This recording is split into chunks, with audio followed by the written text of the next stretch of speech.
you all for being here tonight. Welcome to the School of Hardknocks. Class is officially in session.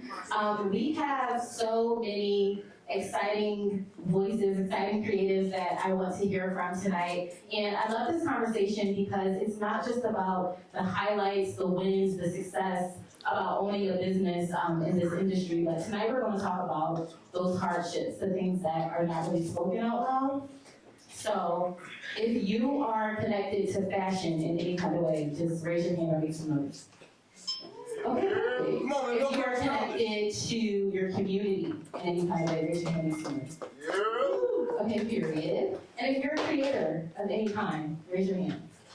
Perfect. So we're all in the place that we need to be tonight because that is the niche. That's what we're talking about tonight. I want to start with you all kind of just introducing yourselves. I'd like you to say your name. I'd like you to say the brand that you're representing and give me one word that represents your brand as well. You can start at the end of Aniyah. I got you. Thank you so much. Yo. I don't know. This y'all don't work. Can we get this one, James? You can just pass this down. Okay. Want me to stand up, sit down? Talk your shit. It's up to you. I'm Aniyah, owner of Lovello Elizabeth. Started in 2014. We're 12 years in business, and one word I want to say is resilient. Hey y'all, I'm Melasia. I'm representing Almost Famous. Started in 2021, so 5 years in business. And I would, one word to describe my business, I would say dynamic. Okay. What's up, y'all? My name is Niare. I'm the owner and founder of StockedUp. And one word for StockedUp is elevation. What's up, guys? I'm Malo. I'm the founder and creative director of Emotional Therapy and Mag Rose by Emotional Therapy. One word that will describe my brand is imaginative. What's going on, guys? I'm James. I'm the owner and founder of Bullseye. We've been in business since 2020, so about 5-6 years under the belt. Say one word that describes us is curation. Love. So as you can see, we have a wide variety of business owners, entrepreneurs, and creatives that are going to give you all something tonight. So I want to hop right in, and this is going to be a question for all of you. So whoever feels led to answer first, please just chime in. I want to start from the beginning. So when you started your brand, what did you think this journey was going to look like for you? And then does it live up to the reality of what it is today? Anyway, you're looking at me, so you can. Oh, what's the question again? My bad. My bad. The question is, when you first started your brand, and everyone else, you thinking about your answers that you're going to give. When you first started your brand, what did you think it was going to look like? And then, does that align with the reality of what your brand is today? Hello. When I first started, I was trying to get my brand. Well, when I first started my brand, what I wanted it to be, I feel like it was a getaway and trying to find myself. What it is now is like joy and excitement. I really love what I do. I love that. If I had to go back to the time where I started this, I didn't start it as a brand. I started just more as a conversation that opened up the brand exploration, because that's how I express myself, is through design and like making products. So for me, it was something more so of just a way of, no pun intended, but a therapy session for myself. Like what I do now is really just therapy for me, and it's just everybody who supports that is a part of that therapy session. I love that. Can you repeat the question? Sure. The question is, when you first started your brand, what did you think it was going to look like, and does that align with the reality of what it is today? Okay, so first and foremost, for those that don't know me, my brand is Almost Famous, and is basically a platform for artists to sell and showcase their work, artists, designers, and creative entrepreneurs. So think fashion design, painting, graphic design, I mean, pretty much anything you can do with your hands and your mind. When I started, I'm gonna just let this, let this go by.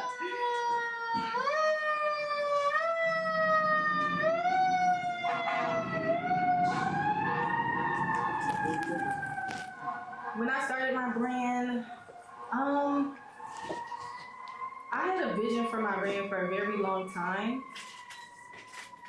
I had a real hard time working for other people. Like, I had a hard time being on other people's time. And I just I knew that I could do exactly what I wanted to do when I wanted to do it. Like, I knew I could create a life on my own terms. And so that's essentially what ignited my brand. I can't say that I had a long-term plan. Like, I just knew that my whole community was full of my friends, my peers, was full of artists, designers, and I recognized, I also graduated college in 2020 during the lockdown. So I recognized that there was a need for physical space outside of social media and the internet for artists to show up and like connect with real energy in real time. So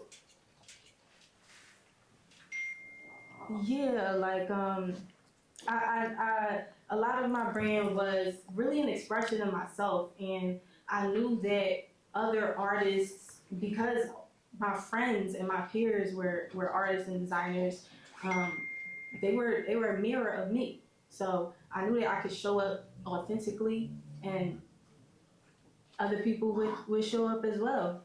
And that it was just that. Like. I love that. I love that. And then, Victor, do you want to answer this one? Question one more time. Sure. So the question is, when you first started your brand, what did you think it was going to look like for you, and is that what it looks like today? When I first started Lovello, I was working at National Malo, taking some classes at CCP, was very much inspired by the Lovellos and the Melalos, and my own last name, Lovello, and I wanted to put it on a t-shirt, and just my hustle spirit, period. It just happened, I guess it's living up to what I thought it would be right now. Yeah, I love that. And then lastly but not least, we have James. So when I started Bullseye, it was 2020 during the pandemic. Things had just started to open back up for the first time. It was like the first wave of COVID and things opening back up again. Before that, I'd been buying and selling sneakers for 6 or 7 years. And yeah. And mostly it started as just building a collection, kind of loving sneakers myself, coming here as a kid and loving the experience, wanting to bring that to other places. Harrisburg is where we started. There was nothing like us in Harrisburg. And when we opened the doors, we were received very well. And from there, you know, when we opened that store, we walked around thinking, who's going to walk in the door here? Like, what did we just do? What did we just get ourselves into? You know, we were just selling stuff online through other stores here, Suplex on South Street for those who know it. You know, other stores in the city, stores down in Vegas, New York, all over the country, and online. But then we took the risk and did it ourselves, and we really didn't know what to expect. We didn't know what it was going to be. So definitely the reality of it now is so much further than just not a warehouse, just a space that, you know, we can have here is an unimaginable feat to what we started with, you know, warehouse, and saying, we don't want to sit in a warehouse. Let's start something we can bring people in the door to. So things have progressed, and it's definitely a lot different than where it started for us, for sure. Yeah, and I love that, James, because we're sitting in your space tonight. So thank you again for having us here. I want to dig a little deeper with each of you, but I'll start with you, James, since you were the last to answer. It kind of segues really great into what I want to talk about. So I know that you had some hardship with getting this space on Walnut Street. Let's talk through that. What was that hardship? Why was it important for you to be on Walnut Street in Philly? What did that mean to you? And then to see all of these people in your space, was this the vision that you had for it? Yeah, so to start, Walnut Street definitely was the spot we wanted to have. Opening up in Harrisburg, opening up in Christiana Mall in Delaware, and living in Philly for the last 6 years, I think that we always wanted to open in Philly, but could never find the right spot. We could never find the space that spoke to us or was right and could house the product and show it, display it in the way that we needed it to. When we heard that Atmos was going out, we started to, you know, try knocking on the door. We knocked and we didn't get answers. If you look around here, there's a lot of corporate companies on the street, not a lot of small businesses. We're 17 employees right now between all three stores, so we're a small business. When you look at the street, you see the corporate companies, the landlords won. Corporate companies, for the most part, Ubic and Atmos being here for the time they did, Ubic being a small business, Atmos being a little bit bigger, owned by Foot Locker, and then finding their way out. We were blessed to have the landlord eventually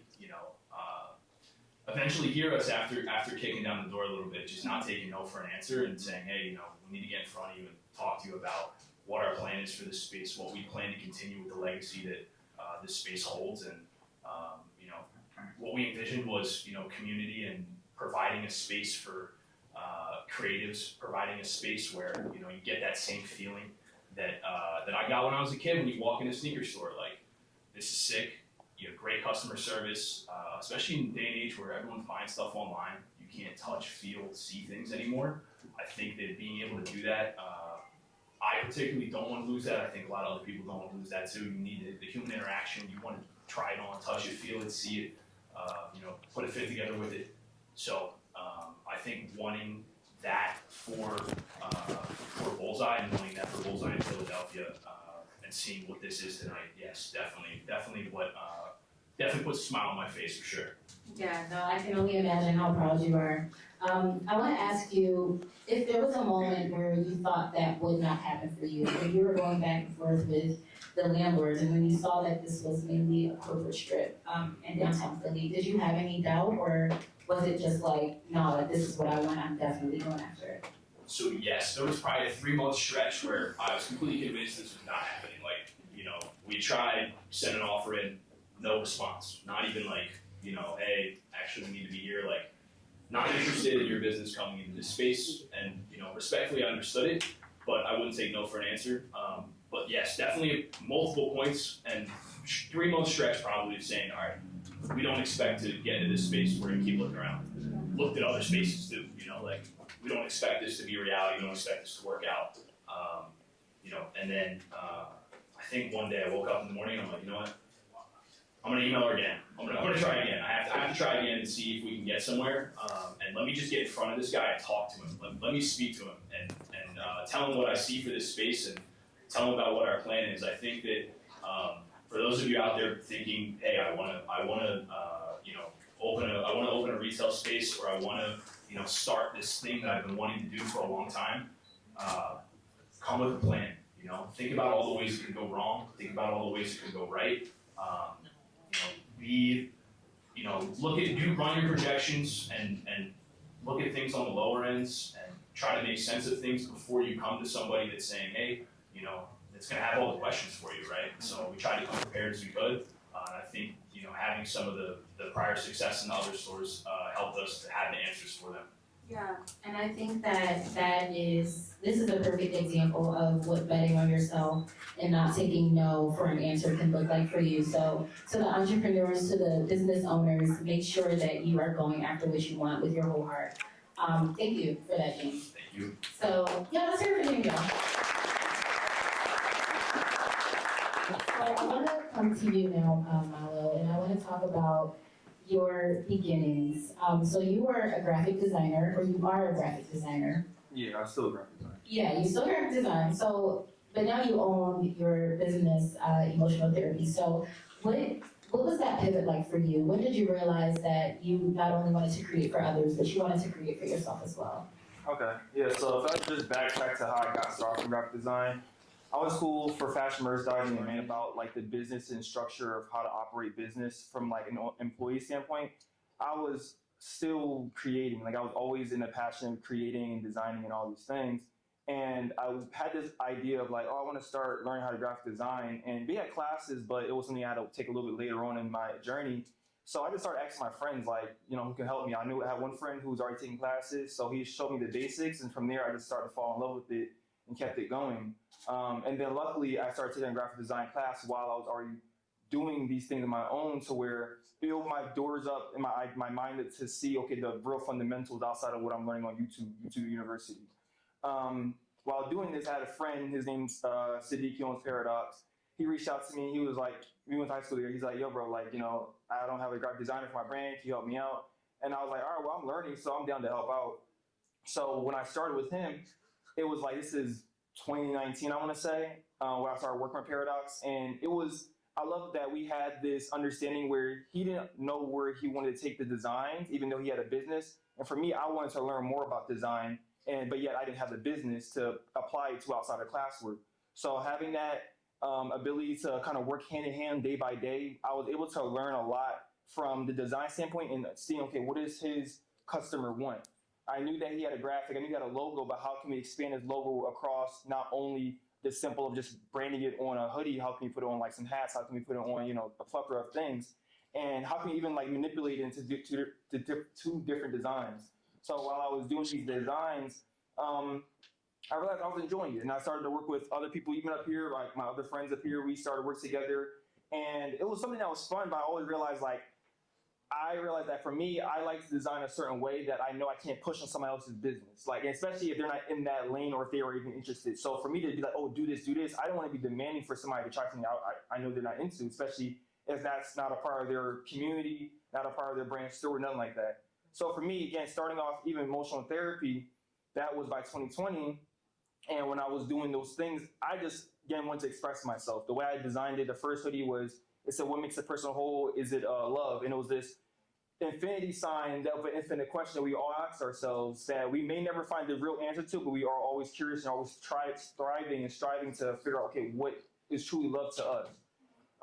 This opened this door for me to be like, oh, I can now apply what I learned from all the years of me working with other people and all the time, because again, working with, at one point I worked with 12 brands in 1 year, but it was like, I really just wanted to design, I just wanted to create, and it was like, all these brands have amazing things, but they aren't me, this isn't my business. So now taking the skill sets and all the ways of learning from these other people and applying to myself, I was able to open that door up. But I still didn't reject the idea of graphic design for other people, because I know for me, I love community, I love connection, I love collaboration. Collaboration is like the root of how I create. So I didn't want to just, oh, well, now to get everybody else I worked with, let me just look at them in competition. It was never that.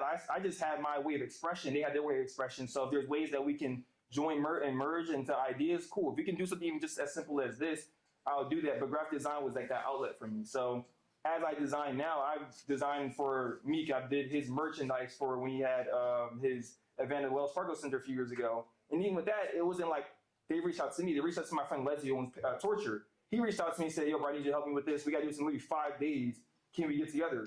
Sat in the studio from day to night for 5 days straight, sampled out and everything. And even knowing that I have all these years behind me of working and getting to that point and doing that, it showed me, okay, yeah, like I'm still open to these things, and I know that I can handle these things without feeling the pressure of, can I do it or not? Like everything prepared me for that. So I can never not be a graphic designer, because it showed me a world that I was always just curious and imaginative of. And that imagination within myself, I'm able to apply it onto a not only digital vectored item, but not put into a digital, physical product, and I can see people wear it. So now you're getting a piece of me. If you wear my hoodie, if you wear the shoes I make, you wear the belt I make, it's all a piece of the journey that in the long run it's going to be a puzzle, but it started off with me just wanting to learn graphic design. I'm the first one started actually, I think. I started actually. And that's a perfect example of what is for you is for you. He didn't have a competition mindset with his friends. Once he figured out his own lane, he kind of just went for it, and it worked out so well for you. We see so many people in the city wearing your brand, repping you, and are proud of you. So thank you so much. Next, we're actually going to go down to Aniyah, Ms. Lovello. Hello. So your brand is obviously a very popular brand that we have here in the city. And as you said when you first started, is this news to you? You don't know her? Yes, you have had Lovello since 2014. That's when Lovello was established. So 2026, we're 12 years in with experiencing your brand through your lens. I want to talk to you about longevity. So a lot of brands in Philly, unfortunately, either lose momentum, they lose their vision, they somehow lose the consumer. How is that for you, keeping that hype around your brand for 14 years? 12 years, sorry, yeah. I'm sorry, y'all. Well, just a few years ago, I kind of felt like the momentum was dead, to be honest with everyone. I got pregnant in 2020, and my son, I got pregnant 19, and my son, April 2020. So becoming a new mom, like, it was really tough to be creative and not realizing how many business decisions that I made that, like, I had to oversee myself. And yes, I had a team and people overseeing things, but I didn't really know what I was doing. So honestly, 2024, when I did the Goldman Sachs cohort 32, it opened up my mind of, like, where I want to take this. And I'm like, yo, I need to hire a creative director or get somebody in here to be a CEO, because I can't do it right now. And I reached out to Kai for a photo shoot. Kai. For our year 10 photo shoot, and it went extremely well. Like, he went above and beyond, and I think he looked at me and was like, you need me. And I was like, I sure do. Yeah. So that is why the brand is alive today, because Kai is doing all the creative. Can we give up? Kai, can you stand up? Stand up, Kai, stand up. Everything you guys see, social, web, any of it is Kai. I'm on the back end trying to, like, really get this business thing together, which I'm, like, in my head about. But it's tough. It's been tough. Yeah. I'm sorry. And how did, that's perfect, your answer. How did you get over that hurdle? Like, outside of bringing in outside help, what was that like for you personally? Like, how did you get your mind back on track to what your brand was and your vision? It was hard trusting myself again to trust other people. Because I really didn't know what I was doing. You know, it was like, if you good at something, come on over here. Let's collaborate and create this. Yeah. I don't know. I mean, I'm in it every day, so, like, yeah, I'm taking it day by day with motherhood, business, and being creative. Well, you're doing it, and you're doing it very well. Like, if you're Lovello, if you guys from Malo. Yes, Lovello down. So I want to go now to Niare, and let's hear it for Niare, because he is one of the masterminds behind tonight. So thank you for feeling the need to invite these creatives into one space. I want to talk about your brand, StockedUp, and how it's evolved from the beginning. So you're a very community-first person. Mm-hmm. What was StockedUp, like, what is the mission behind StockedUp, and how does that translate to all of us being here tonight? The first mission with StockedUp was aligning something that I like to do with my lifestyle. Like, growing up, I feel like I always had the friends who was selling weed and stuff. And then when it came to me, I never was able to sell weed. I feel like I was just smoking it all the time. So it, like, became a time in my life I had to really, really figure out, like, what I'm going to do to move forward, because I ain't had nothing going on for myself. So when I started looking back, a lot of the things that I was doing, I kind of was, like, spending a lot of time trying to get fly. And when I thought about it, a lot of people kind of do look at me as like for clothing or clothing advice. So once I came to the point of just knowing, like, I need to do something with clothes, once I started doing the clothes, it became popular. But I also always told my friends, like, we can't just do it. We got to have a meaning. Because everybody, when we first started doing StockedUp, I feel like everybody took it as, like, this a block thing. But I feel like this was, like, my getaway. I feel like it really made me figure out who I am and what everybody could look at me for. So once I started, I came up with the name. But it's so funny because I have friends that's, like, super gangster. They gangster. And I feel like they kind of inspired me to be more of what I'm on. So, like, they just pushed me to be the most that I could be. So I came up with the clothes. And when I started doing it, it was kind of like a getaway.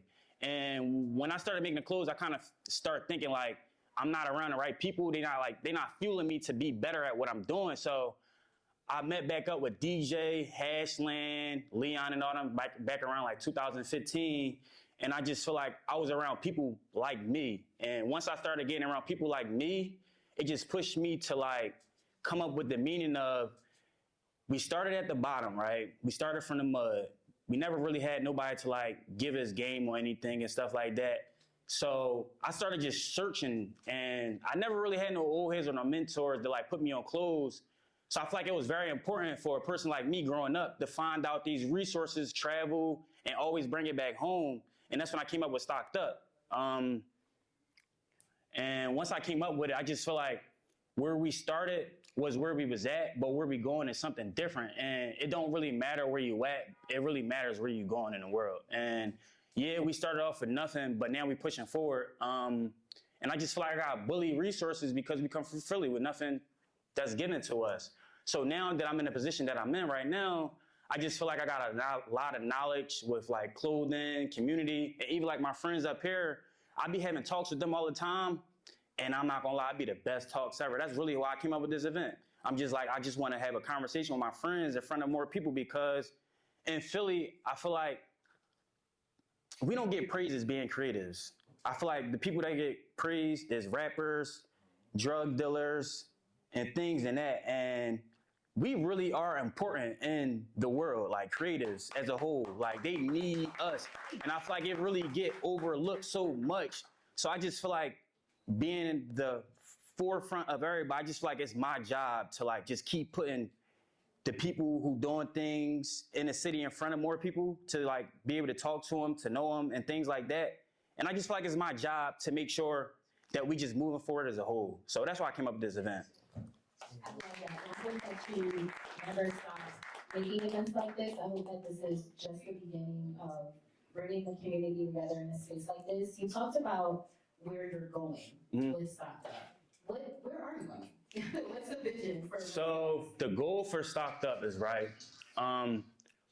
We want to be a Nordstrom of Philadelphia, and we kind of want to like put other brands with the resources that we got. We kind of want to put them on the forefront so people could kind of like take us more serious. I feel like everybody be trying to go designer it out, but believe it or not, me and Miles, Melasia, Lovello, they can't fuck with us. Like, so I just feel like I want to become the Nordstrom. I want to kind of like put all the brands that I'm kind of cool with or brands that's coming up in the spotlight, and also provide creative space for the community. Whereas though we could all come up together and it's not like a such thing, they saying like Philly not a Beverly Love space.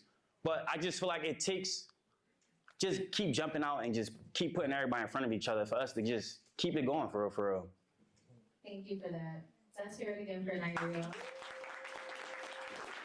I love what you said about giving opportunities to other brands, and that ties in perfectly with Melasia and what you have going on. I feel like I'm stuttering like a motherfucker. So when you first started Almost Famous, what inspired you to build a brand rooted in representation and belonging? Was there a gap that you saw was lacking in the industry and you wanted to create space for other brands? What was the mindset behind that?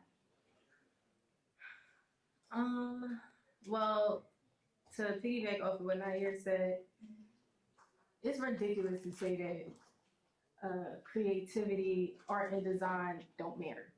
Literally everything in here is design. Mm-hmm. Like somebody saw a problem and came together with people, use their brains, use their hands to create something that would propel us forward. And it's crazy because growing up, I got that a lot. Like when you tell people I want to be an artist, I want to be a designer, they look at you like, oh, they don't make no money. But I mean, everything in here besides us is design. So that's just crazy. For sure. Right? So I always recognize that, and inherently, I mean, I feel like as humans, we're all creators to some degree. We all follow our own paths, just based off of what our callings are. But I really honed in on myself. Like it's my brand is a representation of myself. Honestly, I feel like I've always been very tapped in with who I am, and from that, I've just attracted. Why are you starting? From that, I've just attracted people that saw me, and I saw them as well because we married each other. So 2020 again, when I graduated school, and it was a break for all of us to just sit down and just sit with ourselves in isolation. And I saw an opportunity. I'm an opportunist. Like, that's something I had to learn about myself. Like, when I see an opportunity to do something, 9 times out of 10, I'm gonna take it if I feel like it's going to allow me to grow. And I learned that just through my education. Like, when you see a need for something, provide a solution. Yeah. And so as a creator, as an artist myself, for all the artists out there, you know, that spans across the spectrum. Like, if you are a creator and an artist, you could be almost anything. You could be a photographer, a designer, a graphic designer. I mean, I can't just say that I'm one thing, but I saw a need for physical space, like James, like what James said. Like, it's nothing like actually being in each other's presence. That energy don't translate the same over the internet. The internet is cool, but it's not the same. We're inspired by each other. Even just, I mean, we reflect each other just looking at each other. You know what I'm saying? It's like I see parts of all of these people, parts of myself in all of these people, and that's not something that really can ever die. If anything, the internet will die first, because we're human beings, and that's what it's about. So, yeah, I just saw an opportunity. Everybody being in isolation and being home, and I mean, it was clear that everybody was itching just to be in motion, because that's what humanity is about. It's about motion and collaboration, and so I took the opportunity. I took the opportunity, and like Malo said, school really taught us to be employees. And I remember being in school and just feeling like I really appreciate the education, but I know that it's more out here. Like, I felt like school handed me these options and was like, you could do this, you could work for this company, do this company, and I just felt like it can't be just that. All of this, you know what I'm saying? Like, all of this is transferable. Everything works together. So, yeah, all of that just kind of, COVID was a crazy time, but it was also like a crazy in a good and a bad way. Because I feel like it ignited a fire within all of us to say, what's next? Yeah. So I feel like you're building community in a way through your brand. That sounds like it could be a lot of emotional labor tied to that. So what's been the hardest part of holding space for people while still running the back end of your business? Clarify holding space. So kind of just creating space, because what I see, correct me if I'm wrong, what I see Almost Famous as is a space for creatives to come together and get that name recognition, to get that voice that they may not have elsewhere. So you're cultivating the space for them, for like-minded individuals to come together. That can be tolling on you. How do you balance those two things, like still running your business, but also showing up for people? Yeah, well, if you know anything about business, you know, like a lot of it, most of it, you can't take personal. And I learned that early on. So granted, again, my brand is an extension of me, but I try not to allow my emotions to be too tied to my business. Because I know I'm on a mission, and at the end of the day, the mission gotta get accomplished, and I gotta do what I gotta do to make sure that happens. So a lot of times that means removing my emotions and dealing with them later, because granted, after the event, I might go in the corner and cry. But when it's going on, I know that my job is to show up for these people as my best self. So I guess it's a mindset thing, and I learned that really early on. Because, you know, you have people around you, and this is a tight-knit community. Like, sometimes you might have somebody hosting an event that your friend don't fuck with, or you might have somebody, it's much bigger than that. So again, I learned early on that it is personal, but when it comes to achieving the goal and accomplishing the mission, by any means necessary, get it done. Yeah, gotta keep the main thing, right? Yes. I love that. So do we have time, Niare, for some audience questions for James? Yeah, Maybe two? Two? Do we have any questions from Evan? Hi. What's going on, man? My question is specifically for Lovello. I would be remiss if I didn't say that I love Lovello so much. I love you so much. And my question for you, just piggybacking on what you were saying about taking it one day at a time. How do you silence that voice that tries to tell you to not keep going? Right? Like, what's my faith. practical? Okay. I promise you. And it became strong, since I had my son, and I've been getting everybody that's been coming in my life is close to God, and I'm close to them now. Y'all can hear me? Yeah. Woo woo. I hope that answers your question, Kevin. That was simple as sweet. Yeah, one more. Oh, okay. Two more. Two more. Night. Two more. In the purple hoodie. So, like, obviously, up on the panels, y'all kind of shows, like, the glass half full type of mindset. Like, and it's so kind of hard to figure out which way to go, like, glass half full or half empty. So, like, how did you choose to look at the better side of things and, like, be more, like, open-minded to stuff? I feel like in business, you gotta be open-minded to everything. You can't shut things down, because I feel like you will shut a lot of things in front of you down. And like she said, you gotta speak things into existence, yo. I ain't gonna lie, I feel like the worst thing you can do is have an idea and have negative thoughts about it. You already in the bad, you already in the wrong from the rip. So I just feel like if you wanna do something, it don't matter if it's a bulldozer big as shit in front of you. You supposed to know that you gonna get through it no matter what. And when you got that type of mindset, bro, it's gonna work for you every single time you throw a dart at the board. I promise that. I'm gonna add to that.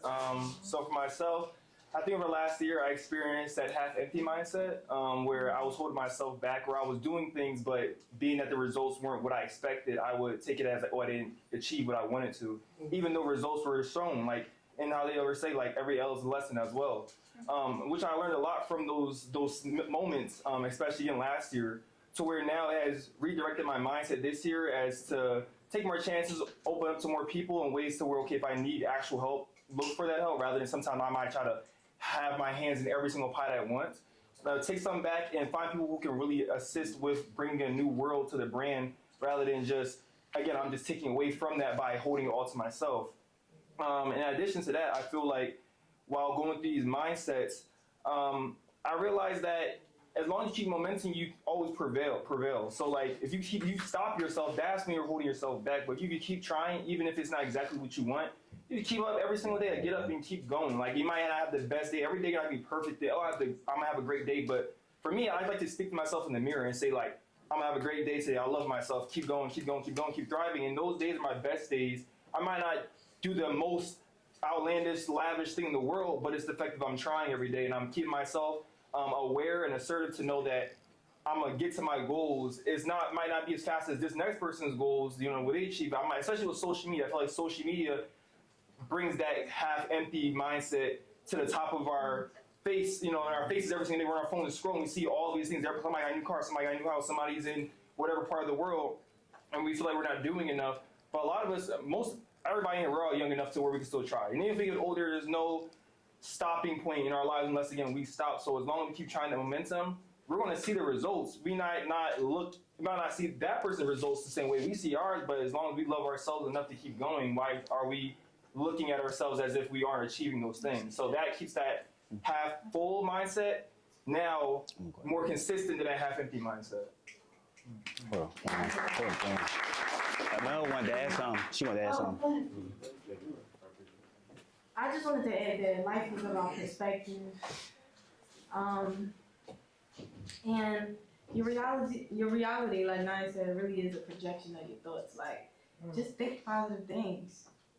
Now, granted, negative thoughts and emotions and feelings will come. That's natural, but you gotta understand that they'll pass, and you gotta allow them to pass. It's a waste of time and energy to sulk and to be stuck in anything. Because again, like, it's all about emotion. Like, being stuck and, like Miles said, stopping. It doesn't fuel progress and growth. Now, pausing, that's cool. Taking time, pausing, resting. But all of those things are seasons. Again, like we're a reflection of nature. We're a part of it. So I mean, if you just look outside, when I say outside, I don't mean the buildings and shit. Like that's cool, but they're creations that come from us. We created those things. I'm talking about God's creations. Like we are a reflection of that. The seasons changing, the months, all of that. Like we are a part of it. So allow the feelings, feel them, but understand that they will pass and move through those seasons, move through those thoughts, and just keep going. You have to. And don't be afraid to ask for help. And just know, trying to get to the next level, you will need a team. You will not be able to do everything alone. It's impossible. I promise that. Everybody up there got help some type of way getting through. Everybody down there at 5 years. 5 years or more, but we ain't get this far without extra help, bringing people in and getting helping hands. Thank y'all both for that.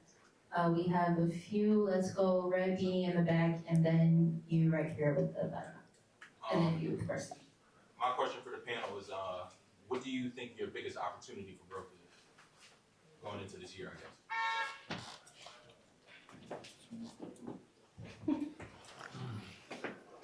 I would say the biggest opportunity for growth for Bullseye is continuing to have events like this. I would say continuing to bring the community in, continuing to curate the right product. I think curating the product with intentionality is really important. Kind of like he was just saying about social media, there's so much that you see, there's so much information that you take in on a daily basis, being on your phone.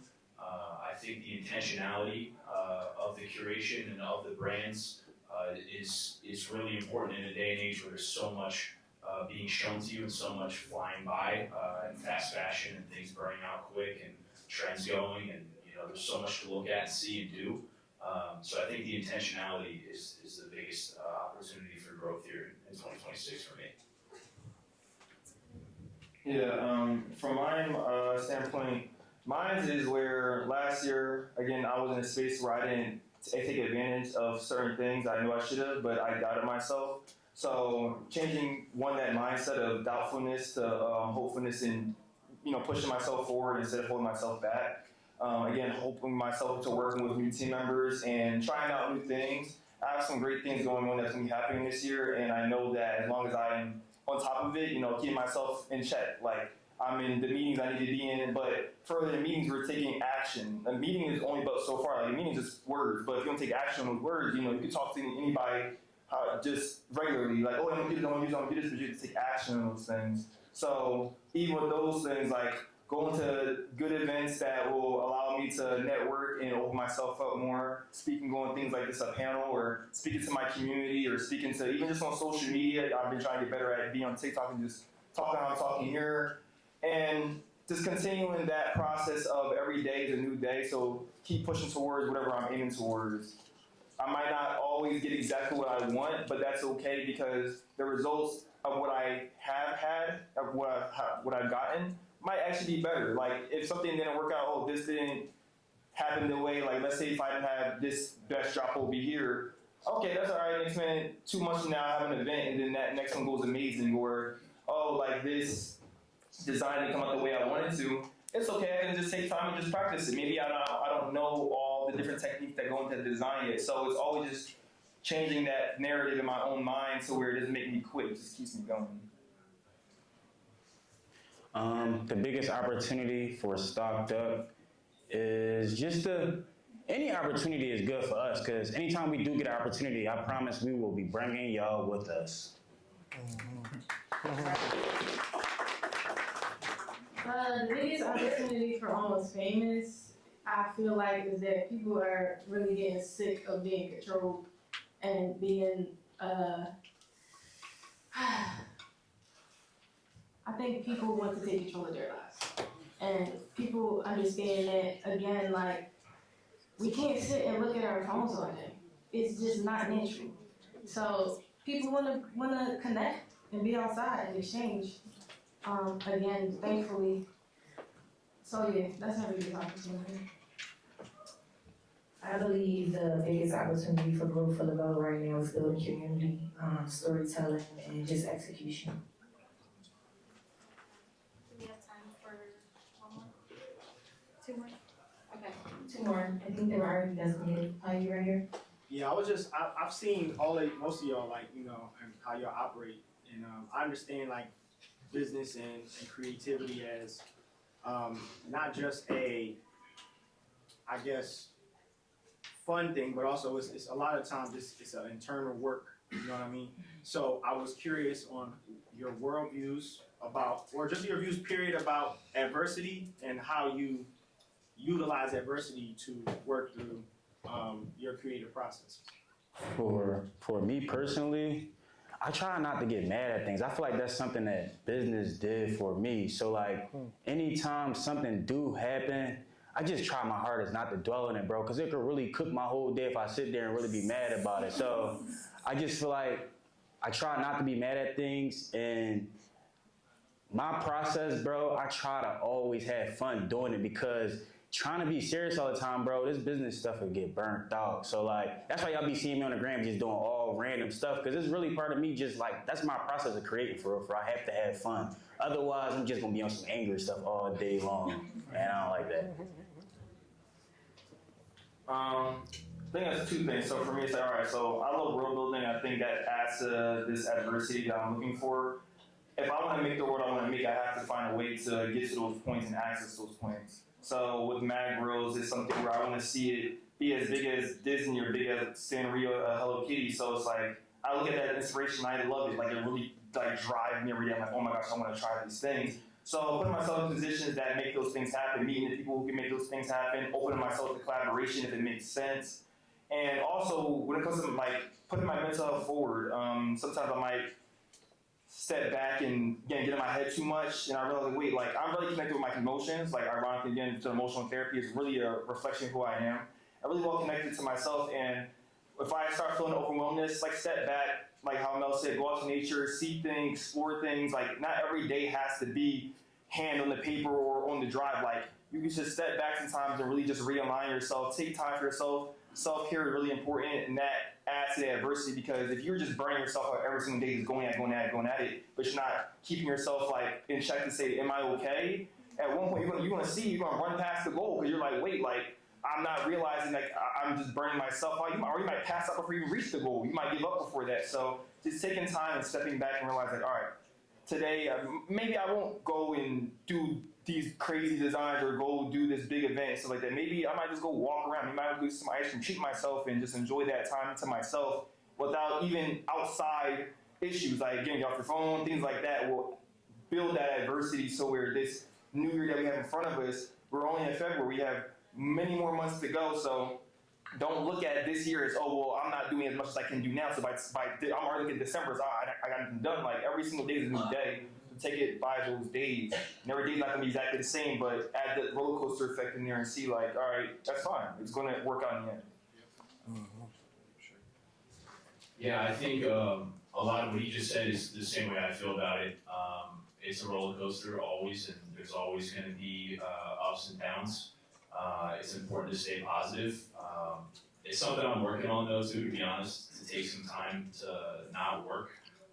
You know, my team will tell you, like, I'll work 12 hours, I'll work and not eat lunch, I'll work and not, you know, or be on my phone too long, or whatever it might be. It's easy to get caught up and burn out. So I think taking a step back, spending time where you're present is really important, and staying positive. And, you know, there's always going to be something, right?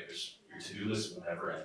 There will always be something. And I think when you realize that, which is something I'm still doing, you'll take a step back and maybe not try to do everything all in the same day. So I think it's something I'm working on, but something that's important. There's always going to be an issue, and you're going to have to solve it, but you'll learn and get better for the next time too. So yeah, being present, I think, would be the answer there for me.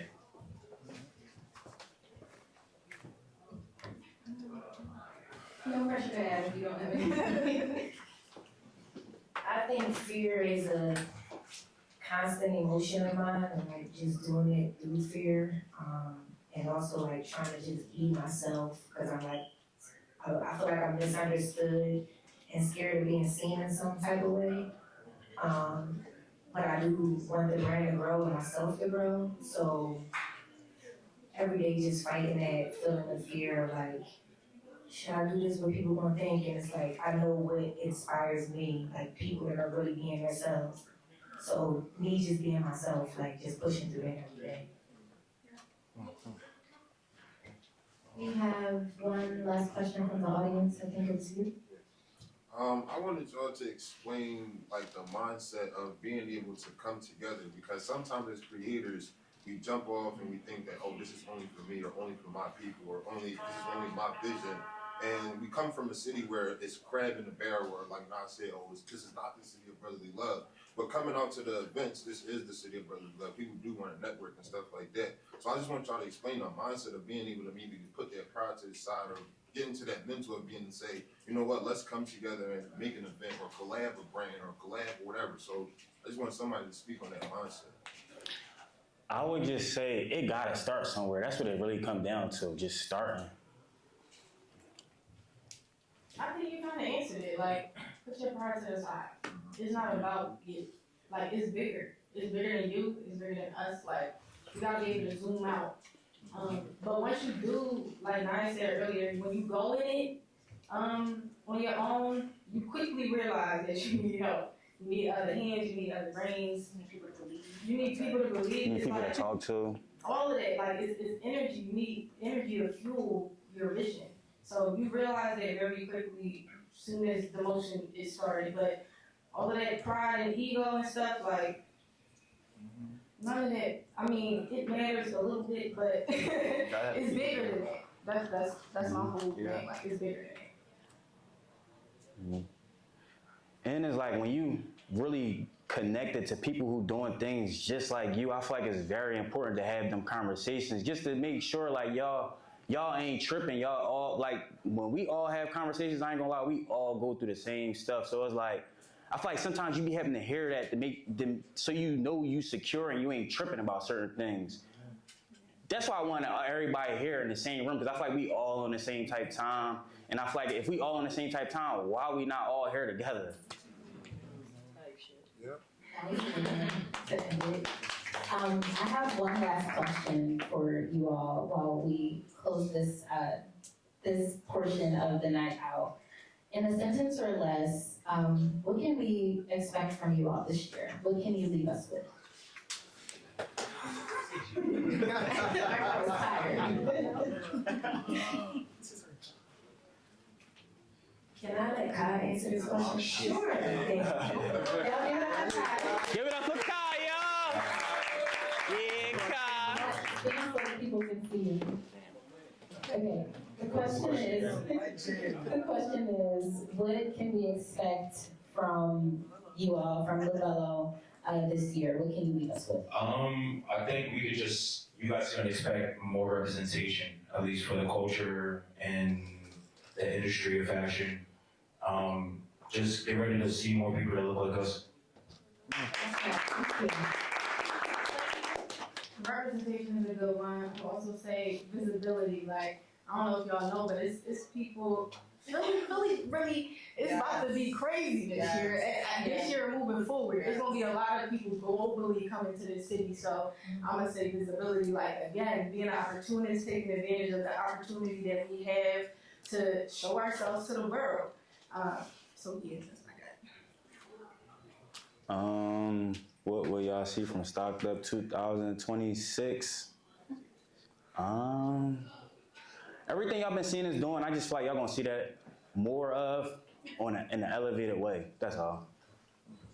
Yeah, I'll say like looking at partnerships, collaboration, deals of some kind. Just opening that world more. Did you just get a deal with Snipes or something like that? Oh, well, yeah, I have like my product in Snipes, like 30 stores. Yeah, Mo!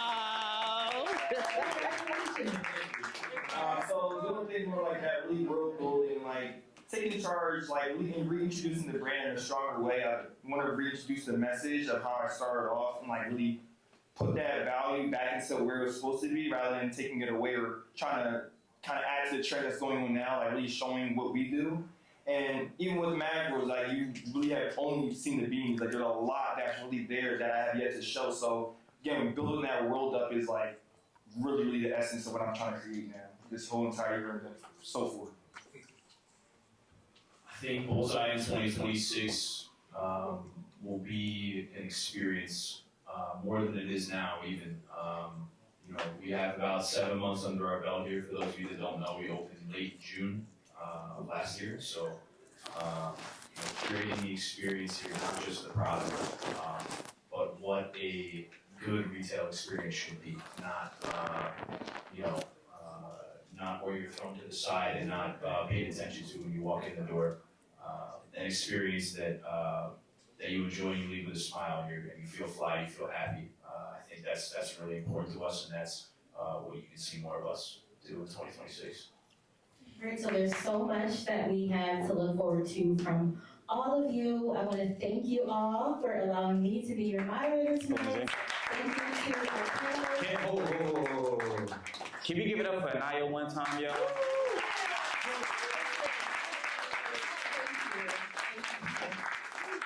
Thank you all, but shout out to our panelists. Thank you, Aniyah, Lovello. Thank you, Melasia, Almost Famous. Thank you, Niare, StockedUp. Thank you, Malo, Emotional Therapy. And thank you, James, Bullseye. Let's hear it one more time.